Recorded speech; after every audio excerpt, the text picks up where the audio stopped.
For 80 years, Earth stayed quiet. When humanity first touched the stars in 2267, they expected wonder. They expected friendship. They expected to join a community of species reaching across the galaxy. Instead, they found the galactic Concord waiting for them like a predator watching prey walk into its territory. The Concord was old. It had ruled the galaxy for 10,000 years. It had a system, a hierarchy, and humanity was placed at the very bottom, Tier 9, the lowest rank, less than citizens, less than workers, barely more than animals in the eyes of the ancient species who controlled everything. Humans were told they could not leave their solar system. They could not build weapons. They could not trade freely. They could not grow. Every year, Concord ships came to inspect Earth. Every year, they took whatever they wanted: technology, resources, sometimes people who were never seen again. And humanity stayed quiet. Admiral Wu remembered the day his daughter was taken. She was 17. A Concord inspection team said she had potential value and put her on their ship. He never saw her again. He was a captain then, commanding a small patrol vessel with weapons so weak they could barely scratch a Concord shuttle. He had begged. He had screamed. He had done nothing because there was nothing he could do. That was 23 years ago. Now he stood in a bunker deep beneath the ice of Antarctica, watching screens that showed him something the galaxy did not know existed: 200 warships, built in secret, hidden in places the Concord never thought to look. The moon had been hollowed out and filled with weapons. Mars had shipyards buried under its red dust. Europa's frozen ocean hid factories that worked day and night.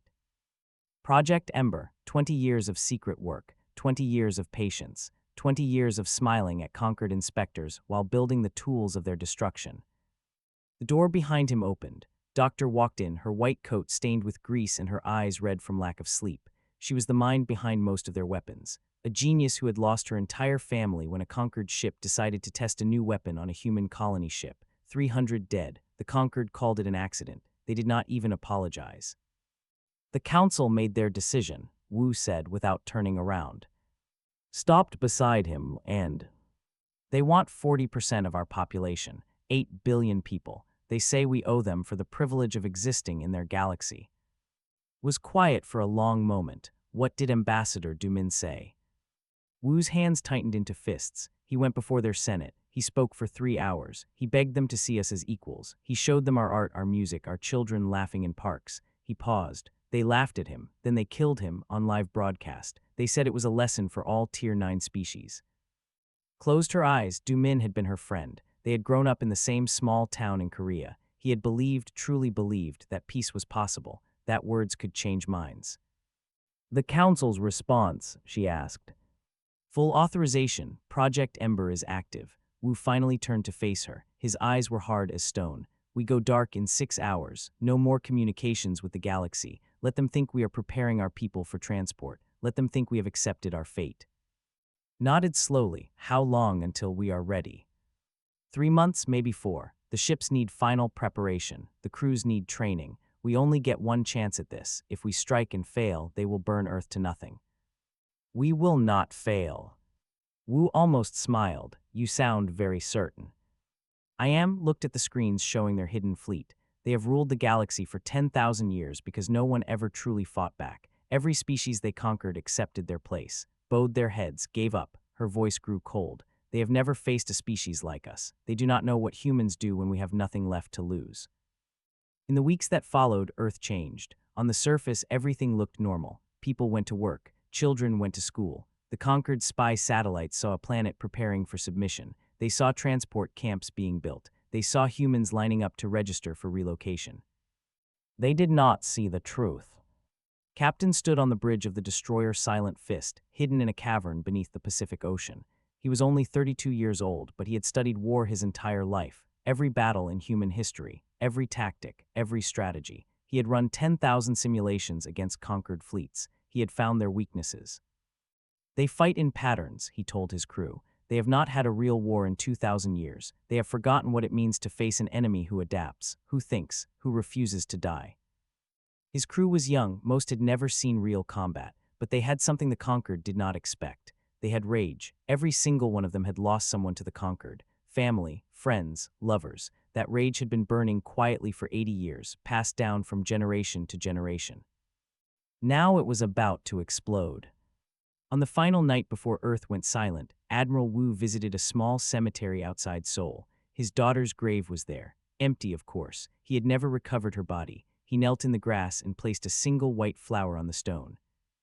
"I am sorry it took so long," he whispered, "but we are coming, all of us. We are going to make them pay for everything they did, and when it is over, no species will ever suffer the way we suffered." He stood up and looked at the stars. Somewhere out there, the conquered was celebrating. They thought they had broken humanity. They thought the insects had finally accepted their place. They were wronged. Doctor stood before the master control panel in the Antarctic bunker.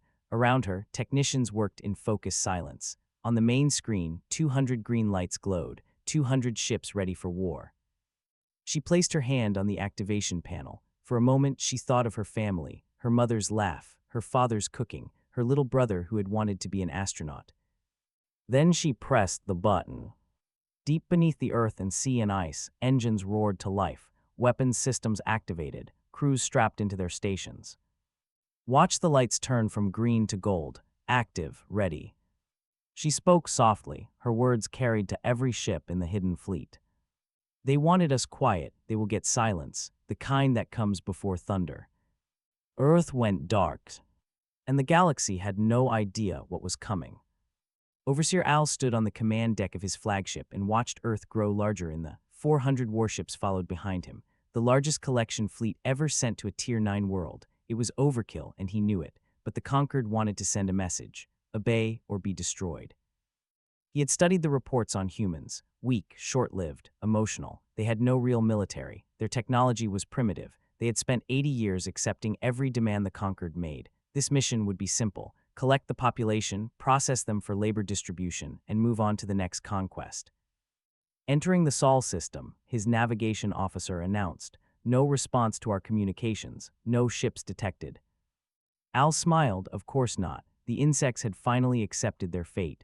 Begin approach to Earth, send advanced shuttles to coordinate with the surface camps. The fleet moved forward in perfect formation, 400 ships of gleaming metal and advanced weapons. Any one of them could destroy a city in seconds. Together, they could crack a planet in half.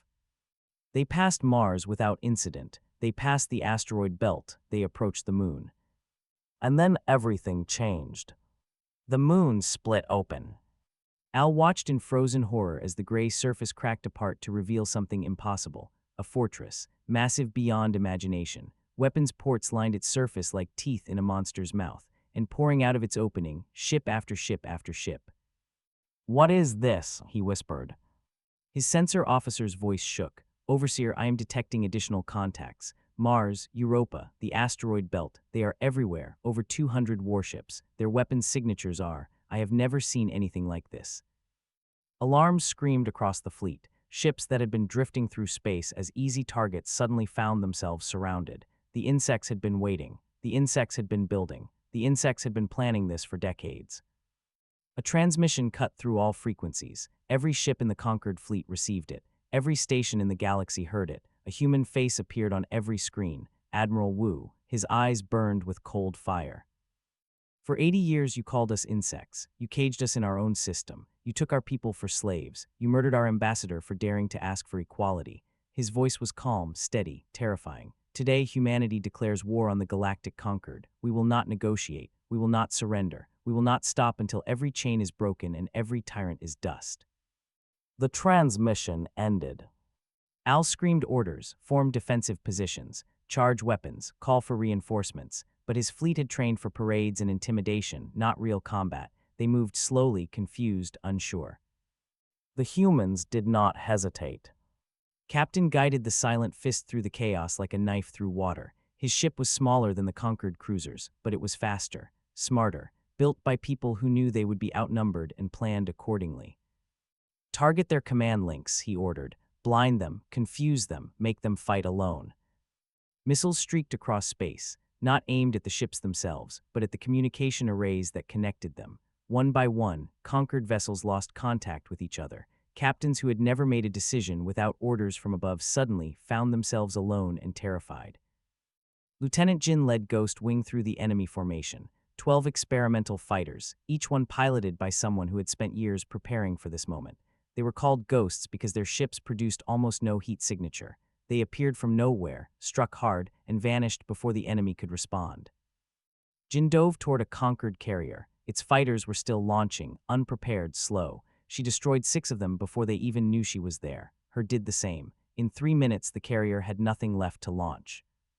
"This is too easy," one of her pilots said over the comm. "They forgot how to fight," Jin replied. "They have been bullies for so long, they never learned what happens when someone hits back." On the lunar fortress, Doctor watched the battle unfold on a massive tactical display. Green dots were human ships, red dots were the enemy. The red dots were disappearing fast. "Activate the gravity wells," Admiral Wu ordered. Entered the command. Across the battlefield, hidden drones came to life. Each one carried a miniature singularity generator. Experimental, dangerous, devastating. Space twisted. Conquered ships that had been maneuvering suddenly found themselves pulled toward invisible points. Their engines screamed against forces they could not overcome. Hulls cracked. Reactors failed. Ships crumpled like paper in a fist. Al watched his fleet die. 300 ships destroyed in less than 4 hours. The humans lost 17. "Retreat," he ordered. His voice was barely a whisper. "All ships retreat." Those who could flee did. Those who could not were destroyed or captured. The great conquered armada that had come to enslave billions was reduced to 12 damaged ships limping toward the edge of the system. Al's flagship was dying. Fires burned on every deck. Half his crew was dead. He crawled to an escape pod and launched himself into space, watching the humans chase down the last of his ships. He activated his emergency transmitter. His final message would reach Conquered High Command. They needed to know. Everyone needed to know. "They were never Tier 9, he said, blood dripping from his mouth. "We made a terrible mistake. They let us think they were weak. They let us think they were broken. It was all a lie. They were waiting. They were building. And now," he coughed, his vision fading, "now they are coming for all of us. May the stars forgive us for what we created." The transmission ended. His pod drifted among the wreckage of his fleet. Back on the lunar fortress, silence filled the command center. The battle was over. The first battle of the war, a war humanity had just proven it could win. Admiral Wu looked at the tactical display. Red dots gone, green dots remaining. He allowed himself one small moment of satisfaction. "Send a message to Earth," he said. "Tell them the chains are broken. Tell them we are free." Cheers erupted across the fortress, across the fleet, across the hidden bases on Mars and Europa and the asteroids. For the first time in 80 years, humans celebrated openly. But Wu did not celebrate. He knew this was only the beginning. The conquered would not accept this defeat. They would come back with more ships, more weapons, more rage. The real war was just starting. He looked at Captain, who had docked his ship and come to the command center. How long until they send a real fleet? Checked his data pad. Intelligence suggests 3 months, maybe less. They will not underestimate us again. Wu nodded. Then we have 3 months to prepare. 3 months to show the galaxy that humanity is not alone in its suffering. 3 months to find allies among the species they have oppressed. He turned to face his officers, his fleet, his people. "Today we won a battle, but the war has just begun. They will come for us with everything they have, and we will meet them, not as victims, not as slaves, but as warriors, as humans, as the species that refused to die." The galaxy was watching now. The insects had teeth, and they were hungry. The galaxy had never seen anything like it. News of the Battle of Sol spread faster than light itself. Every species, every world, every station heard the same impossible story. A Tier 9 species had destroyed a conquered fleet. Humans, the insects, the primitives had risen up and won. Some refused to believe it. Some celebrated in secret. Some trembled in fear. And in the great halls of the conquered Senate, there was only rage. High Praetor N slammed his fist against the council table. He was old even by conquered standards. He had commanded fleets for 300 years. He had crushed rebellions on 100 worlds. He had never lost. 400 ships, he growled. 400 ships destroyed by vermin. This is unacceptable. The senators murmured agreement. They were afraid, not of the humans, not yet, but of what this defeat meant. If one Tier 9 species could fight back, others might follow. The entire system that kept the conquered in power could collapse. "We must respond with overwhelming force," N continued. "I am calling the full military to action. Every fleet, every ship. We will gather 10,000 warships and burn Earth to glass. We will make an example so terrible that no species will ever dare defy us again." The Senate voted unanimously in favor. But while the conquered prepared its revenge, humanity was not waiting. Myra had never wanted to be a soldier. She had studied languages and communication, dreaming of being the first human to truly understand alien cultures. Instead, she had watched the Conquered murder her professors for teaching forbidden knowledge. Now she used her skills for a different purpose: psychological warfare. She sat in a small room aboard the Silent Fist, surrounded by screens and recordings. For months, human intelligence had been gathering Conquered communications, secret messages, hidden files, evidence of crimes that would horrify any thinking being. "Are you sure about this?" Captain asked, standing behind her. Myra nodded. "The Conquered survives because other species think they have no choice. They think the Conquered is too strong, too unified, too permanent. We need to show them the truth." She pressed a button. Across the galaxy, every public channel received the same transmission. Documents showing the Conquered's plans to eventually exterminate humans completely. Recordings of Conquered officers laughing about massacres. Evidence of slave markets, forced breeding programs, and worlds stripped of all life for resources. And most damaging of all, proof that the Conquered had done the same thing to dozens of species over thousands of years. The humans were not special. They were just the latest victims in an endless cycle of oppression. The response was immediate. 3 neutral species their support from the Conquered. 2 more sent secret messages to Earth asking how they could help. The Conquered's perfect image was cracking. Admiral Wu watched the reports come in and allowed himself a small smile, but there was more work to do. "Nexus," he said, "if we control it, we control 30% of all FTL routes in this region of the galaxy. The Conquered cannot move their fleets quickly without it." General Ah stepped forward. She was 71 years old, with gray hair and a face lined by decades of waiting. She had been a soldier her entire life, training for a war everyone told her would never come. Now it was here, and she was ready. "My ground forces can take it," she said, "but we need a distraction. The station defenses are strong." "You will have your distraction," Wu replied. "Take the station, hold it, we need that position." The assault on Nexus was brutal but short. While human warships engaged the defense fleet, General Ah led 5,000 soldiers through the station's maintenance tunnels. The Conquered defenders expected an attack from outside. They never imagined the insects would come from within. Ah moved through the corridors like she had been born for this moment. Her soldiers followed, silent and deadly. They captured the command center in 40 minutes. The station commander surrendered when he found Ah's rifle pointed at his head. "You cannot win," he told her. "The High Praetor is coming with 10,000 ships. You will all die." Ah smiled. It was not a kind smile. "Maybe, but you will not be alive to see it." With the Nexus under human control, the fleet pushed deeper into Conquered territory. Their next target was a world called a prime. Intelligence said it was a processing center, the place where the Conquered sorted its slaves and sent them to lives of endless labor. Sergeant Han had volunteered for this mission personally. His wife had been taken by the Conquered 15 years ago. He had spent every day since then wondering where she was, if she was alive, if she was suffering. A prime might have answers. His unit, Black Tide, dropped onto the planet's surface at night. They moved through the facility like shadows, disabling guards, unlocking cells, freeing prisoners. What they found was worse than anything they had imagined. Millions of beings from dozens of species, kept in cages, worked until they dropped, discarded when they were no longer useful. Han found records showing that 30% of prisoners died within the first year. The Conquered called it acceptable losses.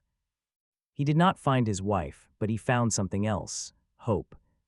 As Black Tide secured the facility, Myra broadcast everything they discovered: the cages, the bodies, the survivors crying as they realized they were free. The galaxy watched as humans, the insects, the Tier 9 primitives, risked their lives to save people they had never met. 2 more species joined humanity's side, then 3 more. The Conquered was losing control. High Praetor N watched the reports from his flagship, the Eternal Dominion, the largest warship ever built, a symbol of Conquered power. Around him, 10,000 ships gathered, the greatest fleet in history. "They think they can change the galaxy with propaganda and small victories," he said to his officers. "They are wrong. When we are finished, there will be no humans left, no Earth, no memory that they ever existed. We will burn everything they built and salt the ashes." His fleet began its journey toward Sol. Admiral Wu received the report in the command center of the lunar fortress. 10,000 ships, coming for Earth, coming to end everything humanity had fought for. Captain stood beside him. "Can we win?" Wu was silent for a long moment. He thought of his daughter. He He thought of all the people who had died under conquered rule. He thought of the future they were fighting for. They have numbers, he said finally. They have experience. They have weapons we have never seen. He turned to face, but they have never faced a species with nothing left to lose. They have never faced people who would rather die free than live as slaves. They have never faced humans. He looked at the tactical display. The enemy fleet was a red wave moving across the galaxy toward them. Call everyone back, Wu ordered. Every ship, every soldier, every person who can hold a weapon. We make our stand at horizon's edge. One battle, winner takes all. The message went out across human space. Come home, the final battle is coming. And from every corner of the galaxy, they came. Horizon's edge was a region of space where three nebulae met, clouds of gas and dust that blocked sensors and hid movements. Admiral Wu had chosen it carefully. In open space, 10,000 ships would crush his fleet of 300. Here, numbers meant less, tactics meant more.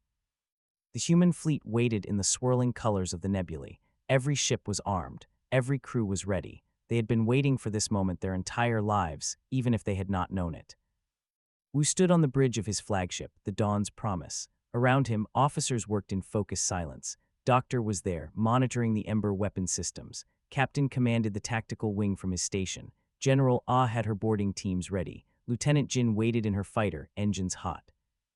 And in the communications center, a young officer named monitored enemy transmissions. She was 24 years old. She had joined the fleet because her brother had died at a prime, one of the slaves they had not reached in time. She wanted to make his death mean something. Enemy fleet entering the nebula, she announced. Her voice was steady despite the fear she felt. 10,200 confirmed contacts. Wu nodded. All ships hold position. Let them come to us. High Praetor N pushed his fleet forward with complete confidence. He had crushed rebellions in worse conditions than this. The nebula would slow his ships, yes, but his numbers were overwhelming. The humans had no chance. Find them, he ordered. Destroy them. Leave nothing alive. The conquered fleet spread out, searching. Their sensors struggled in the nebula's interference. They moved slowly, carefully. The humans were not slow. Lieutenant Jin led Ghost Wing through the clouds like predators stalking prey. They found a group of conquered destroyers that had separated from the main fleet. 12 fighters against 8 destroyers. Bad odds by any normal measure. But Jin was not normal. Attack pattern falling star, she ordered. Hit them fast, hit them hard, disappear before they can respond. Ghost Wing struck from 6 different angles simultaneously. Missiles and plasma fire tore into the destroyers before their shields could fully activate.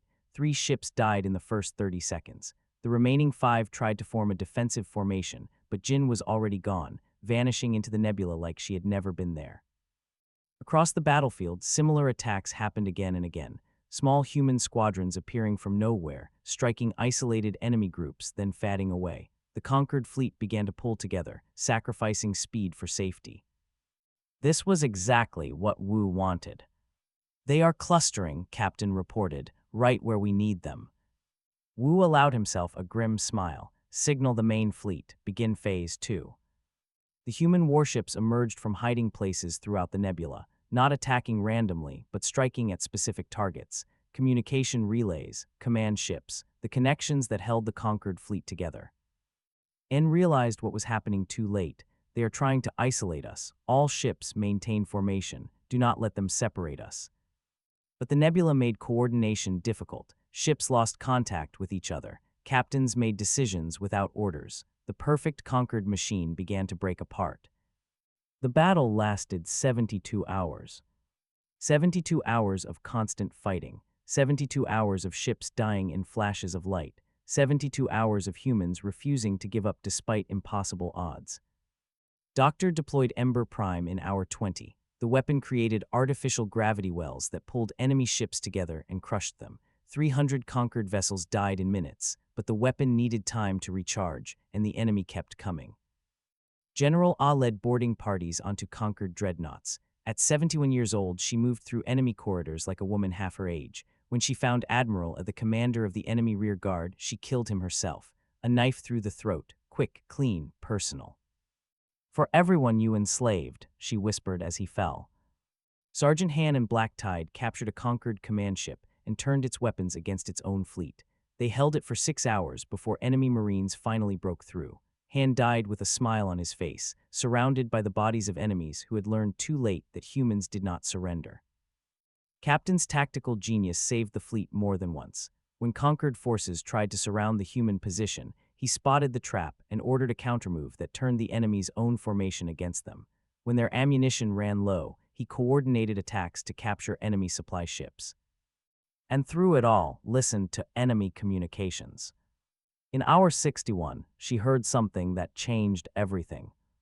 "Admiral," she said, her voice shaking with excitement, "I am intercepting transmissions from 3 conquered species. They are refusing to continue fighting. They are withdrawing from the battle."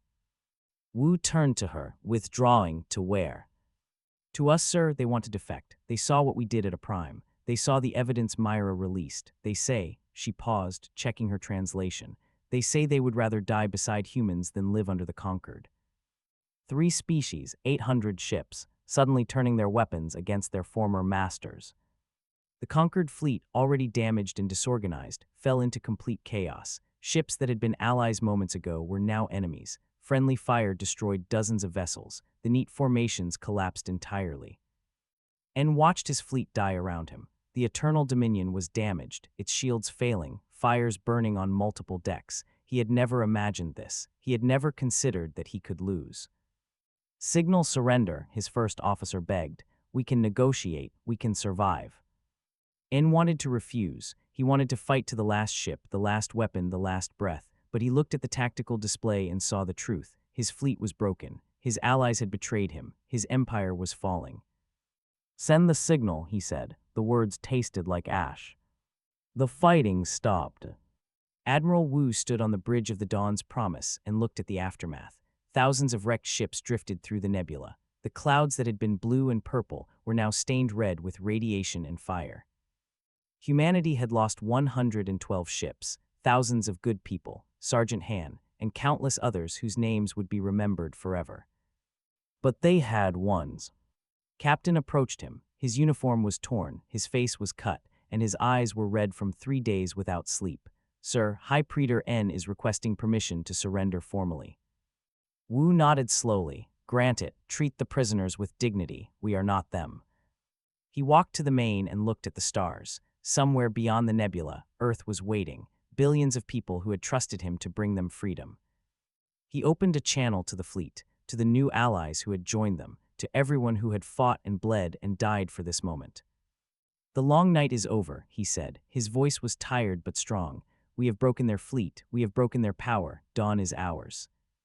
Across the battlefield, cheers erupted, humans and aliens celebrating together, the beginning of something new. But Wu did not celebrate. He thought of his daughter. He thought of Sergeant Han. He thought of everyone who had not lived to see this moment. The war was won, but the real work was just beginning. 1 year after the Battle of Horizon's Edge, the galaxy was a different place. The galactic conquered had collapsed. 10,000 years of tyranny ended not with a slow decay, but with a sudden fall. Species that had been oppressed for generations were now free. Worlds that had lived in fear were now building new futures.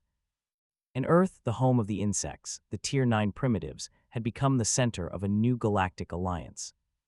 Admiral Wu walked through a cemetery outside Seoul. The morning sun was warm, and birds sang in the trees. It was a peaceful day, the kind of day he had not allowed himself to enjoy in decades. He stopped at a familiar grave, his daughter's stone, still empty. He would never know what had happened to her. That pain would never fully heal. But for the first time in 23 years, he wept. Not from sadness alone, from relief, from exhaustion, from the weight of everything he had carried finally being allowed to fall. He had done what he had promised. The conquered was gone. No other father would lose his daughter the way he had lost his. He placed a white flower on the stone. "We won," he whispered. "I hope you can rest now. I hope I can too." Doctor stood before the newly formed Galactic Science Coalition. Representatives from 50 species watched as she presented her proposal. Open sharing of technology, no secrets, no hoarding, no using knowledge as a weapon. "The conquered kept species apart by controlling what they could learn," she said. "They made sure no one could advance enough to challenge them. We will do the opposite. Every discovery, every breakthrough, every invention will be shared freely. We rise together, or we do not rise at all." The vote was unanimous. For the first time in galactic history, species that had been enemies would work side by side in laboratories and research stations, would lead them. The woman who had built weapons of war would now build tools of peace. She thought of her family often. She hoped they would be proud. Captain, now Admiral, stood on the bridge of the rebuilt Silent Fist. The ship had been nearly destroyed at horizon's edge. Now it was the flagship of the peacekeeping fleet, patrolling the old conquered territories to ensure the transition to freedom remained peaceful. Patrol complete, his officer reported. No incidents. Nodded, that was becoming normal now. The first months after the war had been chaotic, old grudges between species, power vacuums that criminals tried to fill, but slowly things were stabilizing. He looked at the stars and allowed himself to feel something he had not felt in years: optimism. The future was uncertain, but it was bright. For the first time, every species had a chance to choose their own path. General Ah retired from active combat, but not from service. She established training academies across the former conquered worlds, places where members of any species could learn to defend themselves and their people. "We will not always be here to protect you," she told her first class of students. Hundreds of young beings from dozens of worlds looked up at her with hope in their eyes. "You must learn to protect yourselves, not to conquer, not to oppress, but to ensure that what the conquered did can never happen again." She was 72 years old. Her body ached from decades of training and 1 year of brutal combat, but she had never felt more alive. This was her purpose, not destroying enemies but building defenders. Myra created the Galactic Truth Archive, a vast digital library containing every document, every recording, every piece of evidence about what the conquered had done. Millions of records of atrocities, names of victims, names of perpetrators.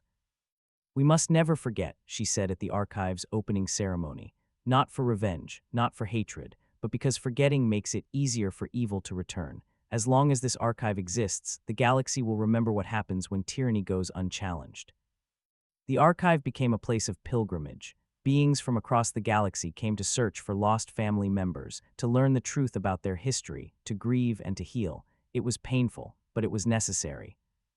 Lieutenant Jin and married aboard the rebuilt Silent Fist.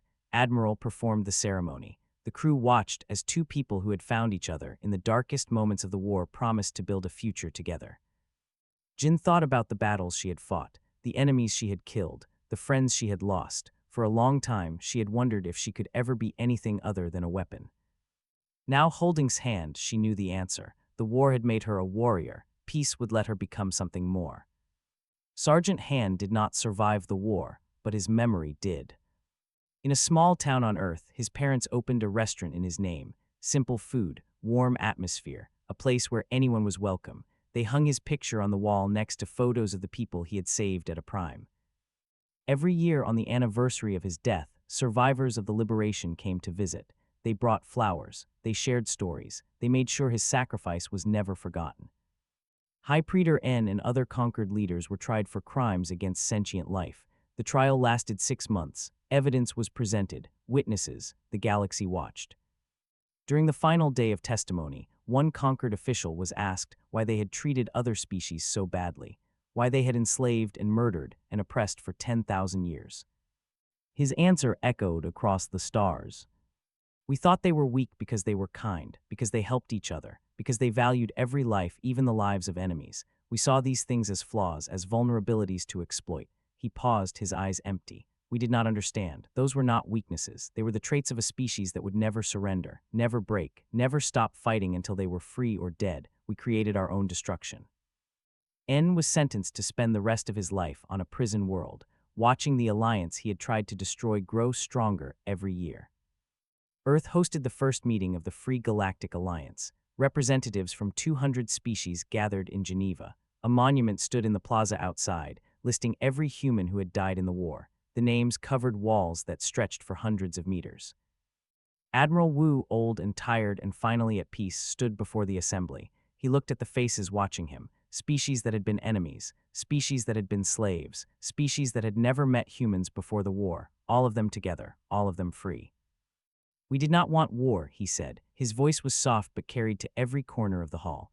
"We wanted to explore, to learn, to make friends among the stars. You gave us no choice, but now that it is over, we offer you what you never offered us." He extended his hand, palm up, open, empty. A hand, not a fist. The galaxy is free. Let us build something worthy of the stars, together. The assembly rose as one, 200 species applauding. The sound echoed off the walls, off the monument, off the sky itself. Outside, children played in the plaza. Human children, alien children, running and laughing together, unaware of the history that had brought them to this moment, unaware of the blood that had been spilled so they could be free. Wu watched them through the window and smiled. The war was over, the galaxy was healing, and somewhere among those children was the future. A future where no species would be called Tier 9, where no one would be enslaved, where the stars belonged to everyone. Humanity had been pushed to the edge. They had been beaten and mocked and nearly destroyed, but they had refused to break, and in refusing, they had changed the galaxy forever. The long night was finally over. Dawn had come,